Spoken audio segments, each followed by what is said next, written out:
Hola de nuevo a todos y bienvenidos al aula virtual de formación de Arles. En este vídeo vamos a tratar la pintura neoclásica. Sabemos que hay muchos pintores como Angelica Kauffman, John Flaxman, Benjamin West, Hamilton. Sin embargo, nosotros nos vamos a centrar en el que es el máximo exponente de la pintura neoclásica, como es Jacques-Louis David. Comenzamos. Tras los descubrimientos de Pompeya y Herculano, el barroco va decayendo y va dando paso poco a poco a un arte que se inclina hacia el mundo clásico. Sucede en la arquitectura, que va desnudándose de elementos decorativos, en la escultura, que pese a seguir los modelos berninianos, va surgiendo una corriente más sobria, más clásica, y en la pintura también irá girando el estilo, pese a que los pintores no encuentren ejemplos clásicos con la misma facilidad que en las anteriores disciplinas. Irán recurriendo, por tanto, a relieves, pero con la dificultad de la pobreza cromática con la que estos llegaron al siglo XVIII.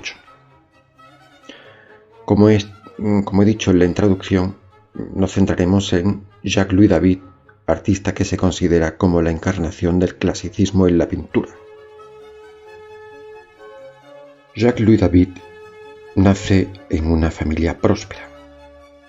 Su infancia transcurrió feliz hasta que a los 9 años su padre fue asesinado en un duelo y su madre lo dejó bajo el cuidado de sus tíos que le proporcionaron una educación.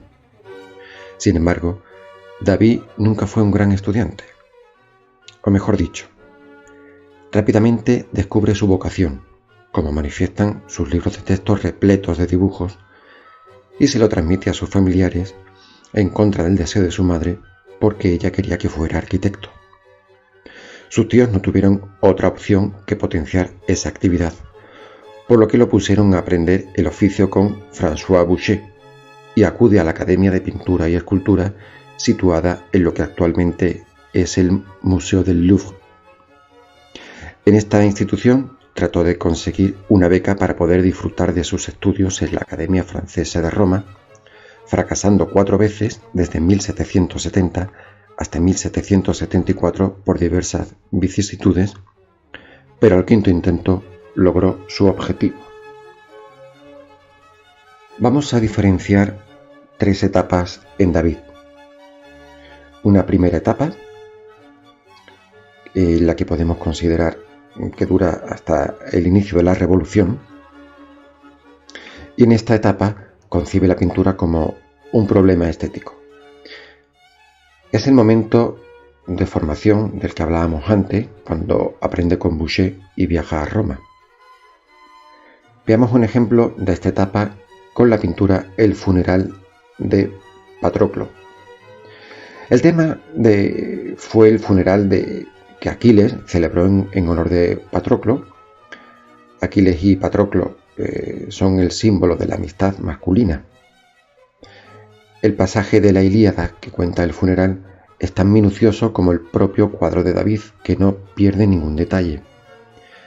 Patroclo había muerto en las murallas de Troya a manos de Héctor. Aquiles, furioso, mató a Héctor, cuyo cadáver desnudo podemos apreciar en un carro, derribado por el brío de los caballos. No contento con eso, Aquiles ordenó pompas fúnebres durante varios días, con el sacrificio de varios prisioneros troyanos que están siendo degollados por un sacerdote en el altar que está a la izquierda de la pira. Los cadáveres son izados a la cima de la pira, donde arderán con el cadáver de Patroclo. Si contemplamos la pintura, podemos decir que es completamente barroca si no fuera por la temática que efectivamente nos remite al mundo clásico. En Italia, David se siente fascinado por la antigüedad y plasma las ruinas romanas en sus cuadernos, sustrato visual al que recurrirá durante toda su carrera. Además, conoce a personalidades fundamentales para el neoclasicismo como Winkelmann, por su particular visión de la ruina, y a Rafael Mengs, que fue tutor de Goya en la Real Fábrica de Tapices de Santa Bárbara. A su regreso a París consiguió ser miembro de la Academia Real y residir en el Louvre, y recibió el encargo de pintar la tragedia de El juramento de los Horacios, para lo cual se traslada a Roma. Estamos ante el inicio oficial del neoclasicismo. Para esta pintura del juramento de los Horacios se recurre a la heroicidad de los temas clásicos, como es esta historia contextualizada en la guerra entre Roma y Alba hacia el 669 a.C. La tragedia cuenta que por cada ciudad debían enfrentarse 3 campeones de los familiares diferentes. Alba llevó a los hermanos Curiacius y Roma apostó por los Horacios. El destino quiso que estas familias estuviesen entrecruzadas, pues Sabina, hermana de los Curiacios, profesaba gran amor por uno de los hermanos rivales, mientras que Camila, de la familia contraria, estaba prometida con un Horacio. Pese a todo ello, lo importante aquí es cumplir con el deber frente a las emociones, los lazos familiares o incluso la muerte. Por eso los Horacios realizan el juramento de luchar hasta vencer para desolación del grupo de mujeres que aparece a la derecha de la composición. El estilo y el modo de pintar la historia es lo que revela un gran clasicismo. El escenario parece casi teatral, como la recreación arqueológica de la Roma de la época, pero de un modo sencillo y de perspectiva correcta. Los protagonistas del juramento tienen la cabeza a la misma altura y la empuñadura de las espadas constituye el centro del cuadro, marcando el punto de fuga, mientras que una luz cenital y homogénea baña toda la escena. Por su parte, las figuras se dibujan de forma precisa y voluminosa en el espacio, siendo muy escultóricas y con gran claridad gestual. Es una composición que frente a la irracionalidad barroca se vuelve serena, sobria y geométrica. Y así pensaban en este momento que debía ser la antigua Roma, ya que, como hemos dicho antes, en arquitectura y escultura había arquitectura y escultura, pero no había pintura donde inspirarse fielmente en el mundo clásico. Por eso los personajes están dispuestos como si estuvieran en un friso de un templo.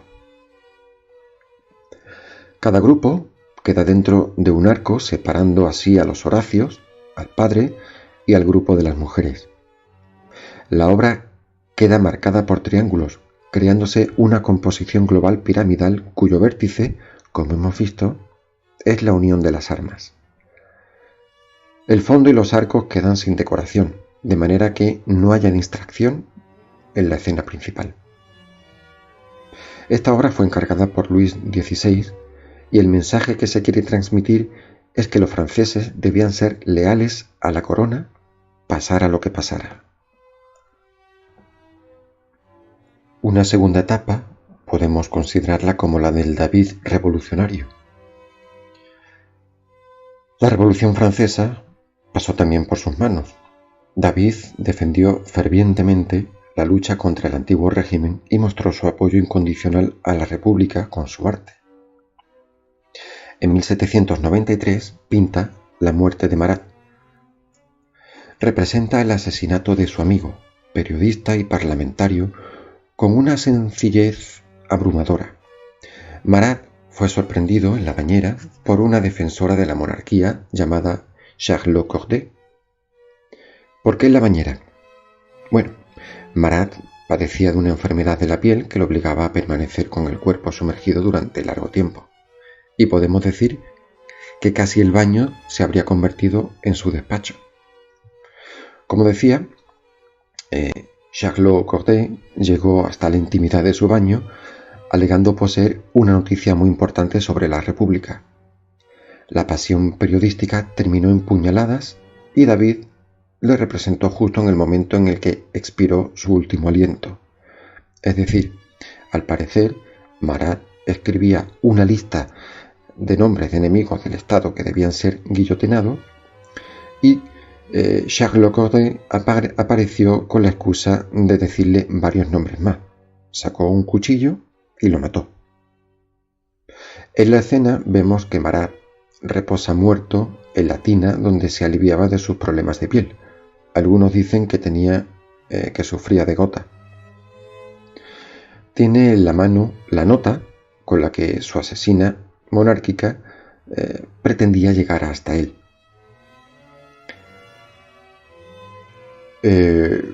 Por lo visto, Marat nunca leyó esa nota, pero David se tomó esa licencia de representarlo así. Dicha nota decía: del 13 de julio de 1793, Marianne Charlotte Corday y al ciudadano Marat. Es suficiente que yo sea muy desafortunada para tener derecho a tu benevolencia. Eso es lo que decía la nota, como podemos comprobar en esta fotografía. David cubre la cabeza de Marat, que la coloca ladeada con una especie de turbante cuando ya se le escapa la vida por la herida en el pecho. Apenas hay sangre. La cabeza cae inerte, formando una vertical también con el brazo sin vida que aún sujeta la pluma con la que estaba escribiendo. Su rostro cetrino, el tono verde oliva y el fondo oscuro y vacío aumentan la sensación de frialdad y sobriedad del momento, representado casi como la muerte de un santo. Tanto es así que parece ser que el referente iconográfico es el del mártir y nos remite a la piedad de Miguel Ángel. Sin embargo, otros piensan que se inspiró en el Santo Entierro pintado por Caravaggio, como vemos en esta escena. Por último, vamos a ver la tercera etapa que podemos considerar como el David post-revolucionario. Hay cambios políticos que no terminan de gustarle y busca un arte en el que quiere representar más una acción antes que una obra de arte. En una acción como la que estamos viendo ahora, el rapto de las Sabinas o la muerte de las Sabinas, todo está congelado. La obra que aquí se analiza representa una escena mitológica en torno a la antigua historia de Roma. Según cuenta la leyenda romana, cuando Rómulo fundó la ciudad de Roma, tan solo había hombres, por lo que los romanos invitaron a los pueblos vecinos para que llevaran a sus mujeres a la ciudad. Sin embargo, la mala reputación de los hombres romanos hizo que ningún padre quisiera entregar a sus hijos a la ciudad. Ante tal situación, Rómulo invitó a los sabinos a celebrar unos juegos con la intención de aprovecharse de la distracción y raptar a las mujeres sabinas. Sin embargo, David ha escogido una segunda escena para representar en su obra. Y es que años después del rapto de las Sabinas del emperador Sabino Tito Tacio, decidió vengarse de Roma, desencadenando una cruenta lucha entre sabinos y romanos. Las mujeres, desesperadas ante la muerte de sus padres y maridos, se interpusieron junto a sus hijos en medio de dos bandos para detener la lucha. Pero la obra del pintor neoclasicista va mucho más allá de una simple representación histórica. Con esta obra el artista planteó la necesidad de una reconciliación del pueblo francés tras los acontecimientos de la Revolución Francesa. El tema histórico es utilizado por David como una alegoría de la situación que se vivía en Francia a finales del siglo XVIII. Y es que durante la Revolución Francesa, David fue encarcelado en el Palacio de Luxemburgo. Estando en prisión, comenzó ya a pensar en el tema del cuadro y quería hacer a través de él una llamada para reunir a los franceses después del periodo del terror revolucionario.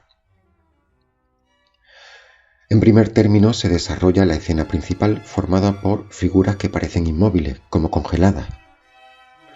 Estas figuras expresan la tensión contenida de la lucha.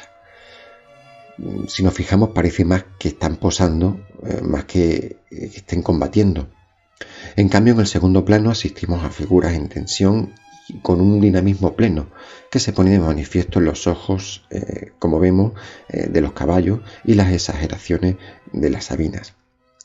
En el centro del cuadro, vestida de blanco con los brazos abiertos, está Ersilia.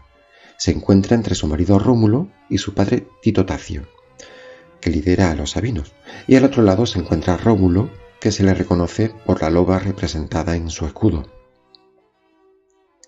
Los desnudos anatómicos han sido profundamente estudiados y están basados en la estatuaria clásica, como hemos dicho.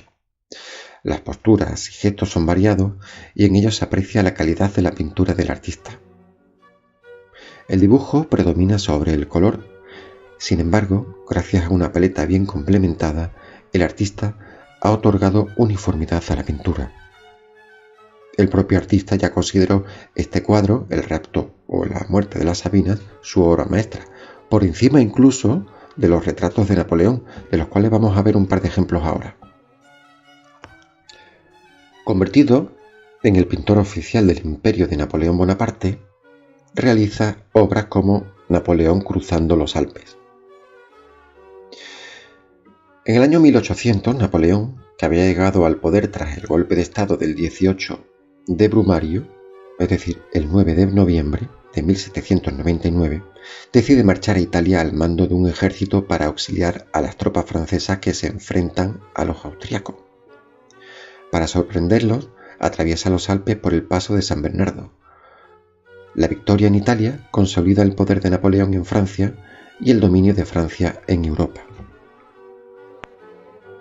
Bien, estamos ante una pintura totalmente propagandística, pues vemos el cielo tormentoso y a Napoleón a lomos de un fogoso caballo cuya crin y cuya cola ondean en el viento, la capa del jinete como ondea y el brazo que recalca y señala a las tropas el camino a seguir. Y digo que es propagandística porque, según cuentan, Napoleón en realidad cruzó los Alpes con buen tiempo y a lomos de una mula. Lleva uniforme de gala y espada, y con su mano izquierda sujeta las riendas del caballo que está alzado sobre sus patas traseras, lo que transmite el mensaje de un líder que manda sobre hombres y animales. El paisaje es nevado y el cielo es gris. Al fondo, cañones, lanzas, soldados y banderas.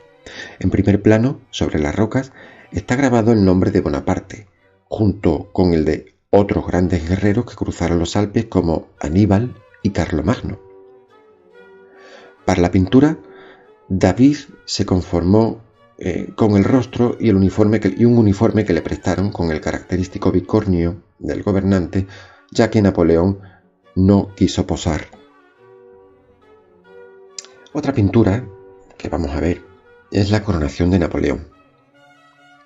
El encargo fue realizado casi un año antes de la coronación. El artista estuvo in situ en la Catedral de Notre Dame, donde tuvo lugar la ceremonia, estudiando el templo y los planos, además de asistir a la celebración. Pero como digo, la obra no empezó a ejecutarse hasta un año después, en 1807.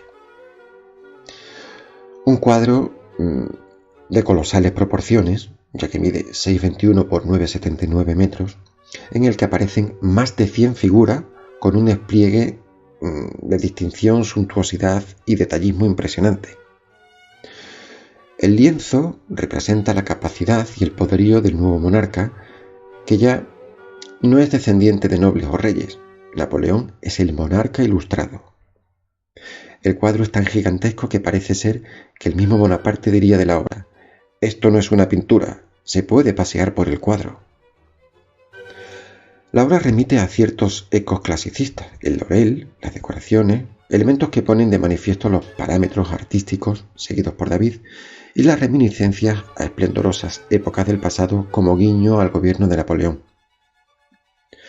Todos los personajes, si nos fijamos, miran a la corona, menos su esposa, Josefina, y el propio Napoleón, que la está coronando, algo que le correspondía al obispo, y que está sentado contemplando la escena, hecho que quiere recalcar también el inmenso poder de Napoleón ante cualquier jerarquía. Referentes de la obra lo podemos encontrar sin ninguna duda en la coronación de Catalina de Medici de Rubens, como podemos comprobar. Cuando Napoleón vio las últimas pinturas de David en 1799, criticó la falta de acción y las posturas fijas de los guerreros en las Sabinas. Esta crítica de uno de los héroes de David le obligó a volver a lo que él consideraba los principios principales de la academia, el arte clásico griego.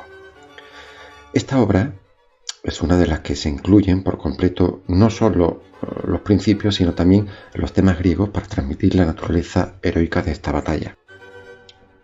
David recrea el combate en las Termópilas, donde el espartano Leónidas bloqueó el camino al ejército persa liderado por Jerjes, que lo superaba considerablemente en número. Las tropas griegas que se situaron en el paso La componían 7.000 hombres de diferentes polis o ciudades, al mando de las cuales se encontraba Leónidas, rey de Esparta, mientras que las tropas persas pasaban de 250.000 soldados, entre los cuales se encontraban los conocidos como los Inmortales. Estos eran una guardia personal del rey compuesta de 10.000 hombres escogidos. El rey persa Jerjes envió un emisario para hacer llegar a Leónidas la oferta de rendición. Les perdonaría la vida si entregaban las armas, a lo que el rey de Esparta contestó: «Venid a cogerlas». También se cuenta que ante esta respuesta el emisario persa les dijo que si no se rendían, las flechas persas ocultarían el sol matándolos a todos, a lo que un espartano llamado Diéneques dijo: «Mejor, así pelearemos a la sombra». En el enfrentamiento, y dado la estrechez del desfiladero, las tropas griegas llevaban la de ganar. Pero en esto surgió un traidor llamado Efialtes, que informó a Jerjes de la existencia de un sendero por el que podrían atacar por la retaguardia a las tropas griegas que defendían el paso. Al darse cuenta los griegos de la traición, decidieron retirarse del lugar, todos menos el rey Leónidas y los 300 espartanos que con él habían llegado. En el paso murieron Leónidas y sus 300 hombres, pero este gesto permitió a toda la Hélade ganar el tiempo suficiente para preparar la flota, y así más tarde derrotar la flota persa en la batalla naval de Salamina. Cuando David pintó a Leónidas y las Termópilas, Francia estaba experimentando la caída del primer imperio francés bajo Napoleón Bonaparte. David sintió que Francia necesitaba un héroe para sacrificarse por el bien de su país, y la historia de Leónidas y la batalla de las Termópilas lo inspiró. En primer plano, vemos que se ha desatado el caos y el ejército parece estar en ruinas, mientras que el líder del ejército permanece en calma a medida que la guerra avanza a su alrededor. El hombre enfatizado en el centro, presumiblemente Leónidas, instantáneamente atrae la mirada de los espectadores hacia él. No solo Leónidas está más bañado por la luz, si nos fijamos vemos que el resto de personajes están parcialmente sombreados, sino también tienen la pose más estática, mientras casi todos los demás están en movimiento. En esta breve instantánea de un vistazo a una batalla intensa, se toma un momento para reflexionar sobre la guerra. Si bien él es el líder de su ejército, Leónidas no puede hacerlo solo. Sus ojos están vueltos hacia el cielo, como para mirar a Dios y pedir ayuda. Su expresión facial es de contemplación y casi de derrota, como si conociera el destino de él y el de su ejército en la batalla. El contraste del único hombre estático a la derecha del líder sirve para mostrar que aunque la figura de Leónidas es estática, su estado elevado lo define como el gobernante. Las figuras en el fondo derecho miran a Leónidas, indicando que la compañía lo ve como divino. Su figura idealizada contribuye a esta noción también, transmitiendo la idea de su fuerza y valentía durante la batalla. La capa, que tiene bordados en oro, el elegante casco y el enorme escudo contribuyen a la idea del alto estatus de Leónidas y su papel principal en esta batalla.